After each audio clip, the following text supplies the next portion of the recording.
Howdy, folks. Brian the Darkness here to tell you guys about my little doggies turning into great big dudes. Going to whoop a can of whoop ass on your ass.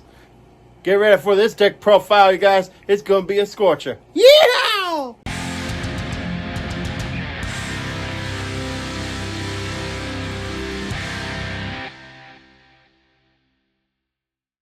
Alright, so to start things off, we're going to be going with our commander, which is Xenagos, God of Revels. Has Indestructible, which can't be destroyed. The devotion is less than 7. It won't be a creature, but it'll still be an enchantment. Target creature will gain haste and the XX until the end of the turn, which is the power of the creature. So it helps out in a lot of tight spots, and Xenagos himself can get pretty big. And then we have one Rurik Thar, who was my previous commander at the time. Attacks each turn if able, grab things out of the air, doesn't have to tap to attack or anything like that, and it can deal 6 damage to anybody who plays a non-creature spell, which is literally anything that's not a creature. For mana ramping, I have one Birds of Paradise. Because it's running red green into this deck, it could go for either color, which is great. One Llanowar Elves. It's Llanowar Elves. It's great for green, so it's a basic no-2 to drop into that guy. Same thing goes for an Elvish Mystic. Goes for green. And I have a Scavenging Ooze. Allows you to go ahead and pay 1 green, exile a target card from the graveyard. And if it was a creature, put a +1 onto it and gain 1 life. Helps out a little bit. It's a little something. Zerta Druid gets a green, and you tap it. Everybody loses 1 life, which is great. 1 Goblin Necromancer. Each spell that's red or green costs 1 less to cast. So why not? We have 1 Fanatic of Ronhas. Allows you to go ahead and get 4 mana if you activate a tap ability for if you have creatures of power 4 or greater. 1 Spellbreaker Behemoth can't be countered, and creature spells with 5 or greater can't be countered, which is great. Elvish Piper is our easy drop for our big dudes. Pay the 1 green, tap it down, drop it down, easy. 1 Nylea, God of the Hunt, has Indestructible, and devotion is less than 5. It isn't a creature. Other creatures you control will gain Trample, which allows you to pass over the damage to the opponent's life. And then target creature will gain +2/+2 to the end of the turn, which is decent. 1 Oracle Modiah lets you play an additional land for the turn. You reveal the top card of the library each time. But that's okay. You can play the top card of the library if it's a land. So it lets you get double land for the turn. So pretty awesome. 1 Toski, Bearer of Secrets. Can't be countered, indestructible, attacks each turn, and whenever it deals damage to a player, it lets you draw a card. So it gives it a little bit of draw power for the deck, why not? 1 Goreclaw, Terror of Quasima, Assisma. Creature spells you control with power 4 or greater, cost 2 less to cast. This helps out a lot. If we're not able to get into quite a few things, we can drop this guy down and then go ahead and start dropping some big dudes out for less mana. And then when it attacks each creature you control with a power 4 or greater, we'll get a +1 in trample till the end of the turn. That helps out a lot because we're running the big dude, so we want to go ahead and deal as much damage as we can possible, even if they are blocked. 1 Silverback Elder. This is one of my favorites, honestly.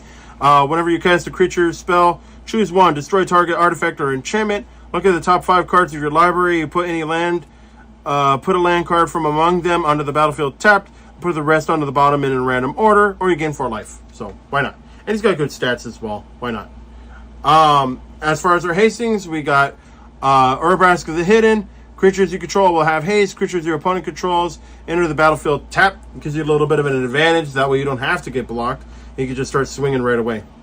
Bane of Progress allows you to destroy all artifacts and enchantments when it enters the field. Gets a +1 counter on them for each permanent that's destroyed this way. Balefire Dragon, honestly one of my favorites.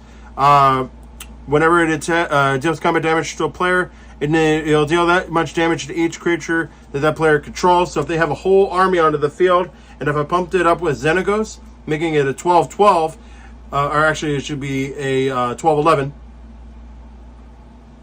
that it will... no, actually it'll be 12-12. It will deal 12 damage to everything that they control onto the field as far as their creature goes. So that's going to be awesome. And then we're going to have 1 Vorniclex. Lets you to go ahead and tap your lands for double for the mana that they would produce. And at the same time, if your opponents tap for mana. They can't untap during the next untap step, so it stalls that for your opponent, which is great. Then we have one World Spine Worm. This big boy could turn into a big old dude with Xenagos. Has trample. Whenever it dies, it'll bring out 3 green 5/5 tokens that are worms with trample. And then if it gets put into the graveyard from anywhere, you shuffle it into the owner's library. So it lets you go ahead and bring it back into the library. And then hopefully if you draw into it again, you could drop it again. One old Nabum. This one's really good. It deals combat damage to a player. You create that many treasure tokens. Treasure tokens allow you to go ahead and get your extra abilities going for mana-based or for draw power. Anything else that you can think of for all these tokens into this kind of deck. One Kogla, the Titan Ape, is based off King Kong. It enters the battlefield and fights up to one target creature you don't control. When it attacks, destroy target artifact or enchantment defending player controls. Return it to, if you control a human, which unfortunately we do not, but that's fine.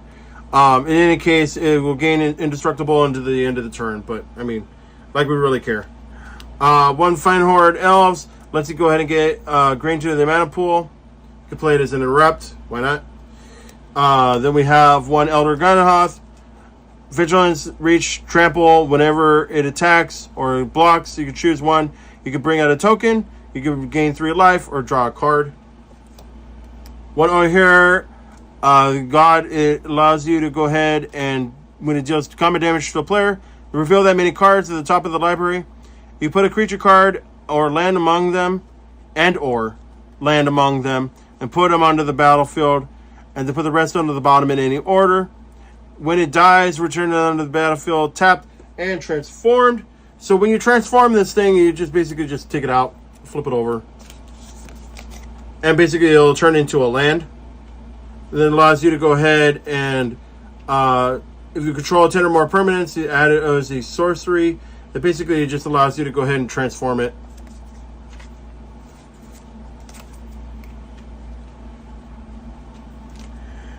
Then I have one Ansrag, the Quick Mole. Whenever it becomes blocked, untap each creature control and you get an additional combat phase. And everybody must be blocked. Everybody must combat block this guy, but based off of the mana there. So that one's really good because then basically it becomes a big dude and you start ramming into a wall at that point. This one's really good. This one is Zeparandro, Hunger Dominus. It has reach. In the beginning of each combat, double the power and toughness of each creature you control until the end of the turn. Sacrifice 2 other creatures and put an indestructible counter on it. So why not? It's great. You can pump up everything that you've got and just swing hard at your opponent. We have one Delighted Halfling. It gives you the colorless mana, 1 mana of any color, spent only for red legendary creatures, and it can't be countered, which helps. We have a lot of legendary creatures in this deck, as you can tell. One Galta, Primal Hunger. Costs X less to cast with the total power of creatures you control. Has trample. It's just a simple 12/12. I like the other Galta, though. I might end up putting it into this deck. That one allows you to drop any creatures that you want. So I'll probably think about putting that in. Who knows? Anyways, and then we have one Itali. Primal Conqueror, his trample, and it enters onto the battlefield. Each player exiles cards from the top of the library until they exile a non-land card. May cast any number of spells from among them, exile this way without paying their cost. Then you can transform it, and when you transform this bad boy, he'll turn into a Phyrexian Dino, and it has trample and indestructible, and it deals combat damage into the way of poison counters. So basically, with poison counters, you deal off for 15 poison. In this case, instead of 10, 15 poison, and you kill off your opponent right off the bat. And then we have one Karlach, Fury of Avarice. When it attacks, if it's the first combat of the turn, untap all of the game first strike until the end of the turn. Then you get additional combat, so why not? And then we have one Earlhog, the Raised Boar. Whenever it attacks, you can drop another creature onto the battlefield, tapped and attacking. It's always good to have big dudes in your hand, drop them down. One Summerwild Sage allows you to go ahead and get 3 mana, so use that towards your creature spells. As far as spells goes, now we're going into Farseek. It lets you go ahead and search for plains, island, swamp, mountain. It doesn't search for a forest, but that's fine. You basically will have things in here that account for both a mountain and a forest anyway, so it doesn't matter. One blasphemous act deals 13 damage to everything for one less for each creature onto the battlefield. One Nature's Lore to get our forests in order. One Kodama's Reach for our basics. One Primal Surge allows you to go ahead and do a really nasty combo. It's an end resort, obviously, once you play all of your spells. If you hit into a spell, you hit into a dead drop, but if you get a whole bunch of big permanents in your deck, and you want to just go ahead and drop a whole bunch of stuff, you exile the top card of the library, and if it's the permanent, you just drop it all down. You can get a whole bunch of dudes out and build a big old army of things that are so impressively strong, and then you just swing for game, and you know, that's basically it. Harmonize gets our draw power, draw 3, why not? One Rishkar's Expertise, it lets you draw cards equal to the greatest power among creatures you control. They cast a spell, mana 5 or less from your hand without paying the cost, which is great. One Skyshard Claim for our forest, we need that. On our instance, we have Beast Within, allows you to drop permanent off on your opponent for spot removal, and then they'll get a token, but I mean, it doesn't matter, at least you want to get it out for the good spots. One Heroic Intervention, permanents you control will gain hexproof and indestructible until the end of the turn, which is great. Can't be targeted, can't be destroyed. Worldly Tutor for our enchantments and also creatures. Or creatures, actually, not enchantments. That's the other one I'm thinking of, sorry. Return of the Wild Speaker. Draw cards equal to the number of non-human creatures you control. Non-human creatures you control will get +3/+3 until the end of the turn, which is great. Smuggler's Surprise. Spree will allow you to go ahead and get multiple effects. So you can do off for the mill 4 cards. You can put 2 creature cards onto the battlefield, or creatures you control of power 4 or greater have hexproof and indestructible until the end of the turn. One one Chaos Warp allows you to go ahead and swap out for something. Basically, you'll warp into one thing that's attacking you, and then you can have them swap out for something else. Hopefully, it's not too bad. It has to be at random off from the top card anyway, but it's still pretty good. And then we have one Card of Calling. Lets you search for a creature card with converted X or less mana onto the battlefield. And then shuffle the library, where the Convoke is basically you tap your creatures, and then you can pay less mana for how much it's cost. Artifacts, we have Soul Ring. Gets you your 2 colorless mana. We have Grow Signet, which gets us red-green. One Talisman of Impulse, that gets us red-green, just 1 damage. One Arcane Signet gets you any color for your mana pool to your commander's ability. One Lightning Greaves gets you Haste and Shroud. One Rona's Monument will have green things that will be 1 less to cast. And then target creature spell will gain +2/+2 and triple to the end of the turn. On our enchantments, we have Rhythm of the Wild. Creature spells you control can't be countered. And the non-token creatures, they'll have Right, so they'll either come out with haste or a +1 counter on it, which is great. Then we have Gruik's Uprising. Enters out of the battlefield to control a creature card with a power 4 or greater, draw 1 card. Creatures you control will have Trample, and then whenever a creature of power 4 or greater enters onto the battlefield under your control, draw a card. Gets good draw power. Up to Beanstalk is awesome. Enters onto the battlefield. Whenever you cast a spell with power 5 or more, it allows you to go ahead and draw 1 card, which is great. A lot of times we'll go ahead and do some heavy drops into this deck. Asceticism, things can't be targeted, which is great, and you can replenish out for your creatures to have them not get killed off. Lurking Predators is one of my favorite enchantments in this deck. Allows you to go ahead, if your opponent casts off their spell, you can look at the top card of the library. If it's a creature card, drop it down immediately. Rising of the Day lets you have your creatures gain haste, and legendaries will get +1 and 0 until the actually on permanent. Actually, they'll stick with that boost, which is great. As far as our Planeswalkers go, we're going 1 Domri Anarch of Bolas, which is awesome. Creatures will gain +1 and 0.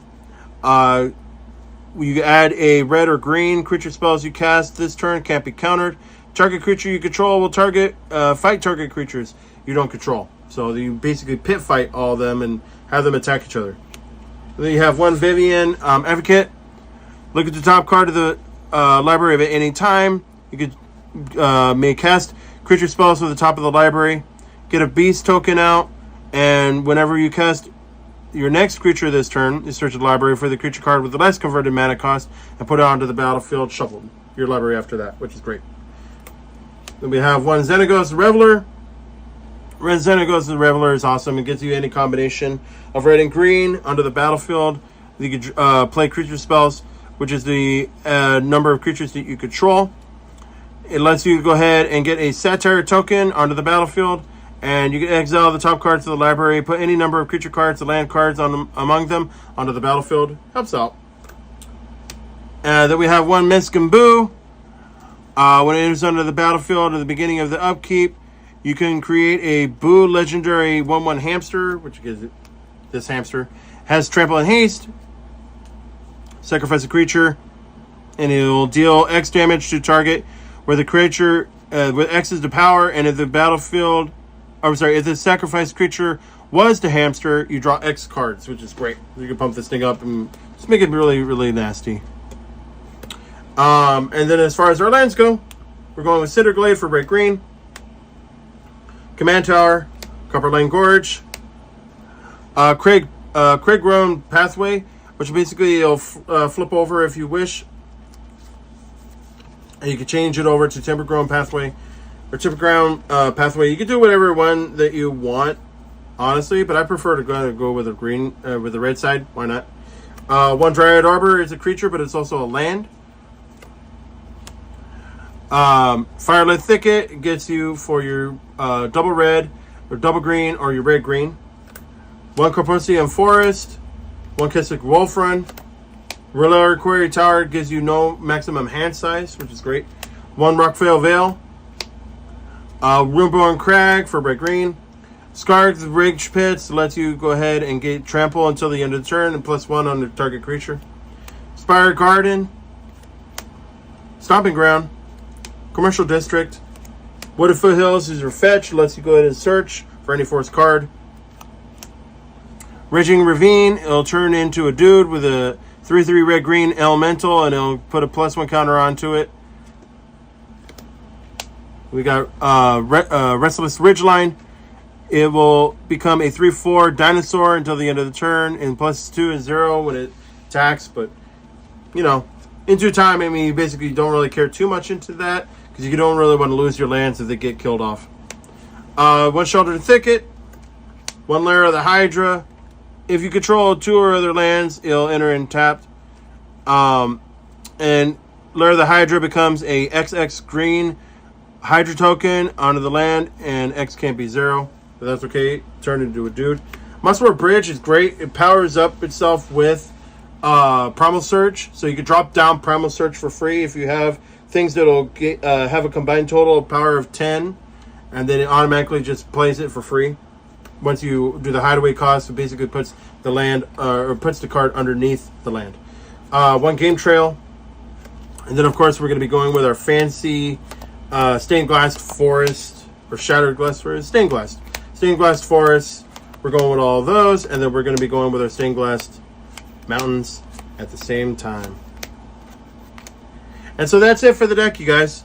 If you guys want to see some commander matches, I'll definitely be able to play off of those, have those in recorded sessions. So, but for anything else, you guys, thank you for your support. Go ahead and like this video and also subscribe. Hit the postal notification bell so you don't miss a beat. Stay tuned for more commander decks and other things onto the channel for that matter. I'll catch you all next time. Happy gaming. Yippee-ki-yay, motherfucker.